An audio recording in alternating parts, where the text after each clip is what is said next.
Good morning, class. This is discussion question number 1 for crisis intervention strategies for trauma and abuse. The first question that is asked is to tell us your name and the state where you reside. So, my name is Shaniqua Frias, and I reside in New York. I live in the borough of Queens. With that being said, the second question is, what is my major? And my major is mental health counseling from the Allegiance Graduate School of Counseling. The third question is what do you do when you're not studying for class? And that is an interesting question. I actually don't have a lot of time, downtime, so I really don't know the answer to that question. Um, I try to read books when I can, books that are not related to school. I try to read a lot of books in relation to Christian belief.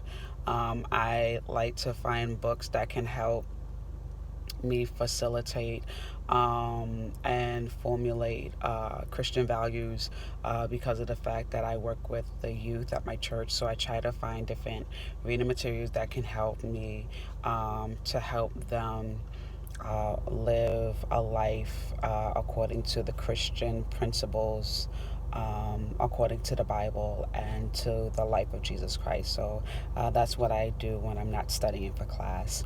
The next question is, what is the last thing I did that I considered to be fun?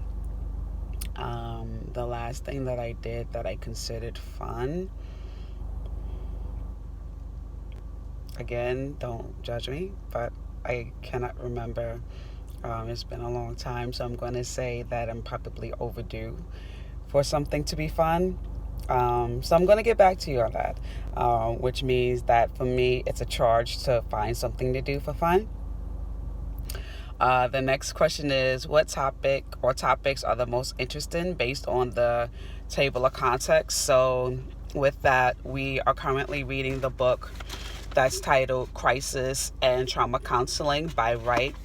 I started reading this book and I found it to be extremely interesting. I liked it straight away as soon as we started reading it. Looking at the table of context, I liked everything that I saw in the table of context. And it was hard for me to pick out specifically what topics I did like about it.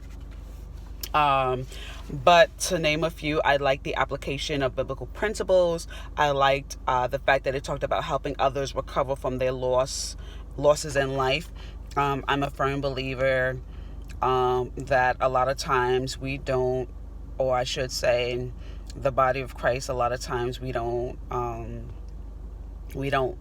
know how to do grief and loss very well, and so I've made it my passion, or I should say it is my passion, to help people with the grief and loss process.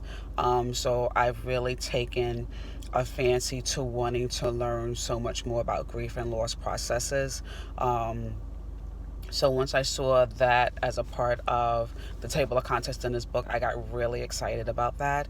So those are a couple of things that I really liked in the table of context that I saw. And the final question in the discussion question was, how do you think this class will help you in your current life circumstances and responsibilities? And with that, I think that it'll help me to become more aware of what a crisis is, how to identify it, how to be able to know the warning signs of when a crisis may occur. I think that's really key. A lot of times we ignore the warning signs. And I think if we're more proactive with understanding the warning signs and seeing the warning signs for what they are, when they are, where they are, I think we can help a person and be more beneficial to a person. Sometimes a little proactivity is better than a handful of post responses. I'm learning that to be more beneficial, even in my own personal life. But I think in learning the warning signs, I think that helps to be proactive, because then we can put the measures that need to be in place to help not only ourselves, but those who we come in contact with. I'm a firm believer that life is hard. And if we can do something to help somebody to make life a little less stressful for them, why not do that? I believe that that's a part of helping community. And with that being said, I believe that in being able to help somebody to prevent a crisis, not saying that we're going to prevent all crises, but if we can help somebody to prevent one crisis, I believe that we're doing a service for them in the long term, because I think in that um, we help in friendship, we help in love, we help in compassion. Thank you so much for listening to this post. And I do look forward to seeing everybody tonight in our first interactive class. Take care and be blessed.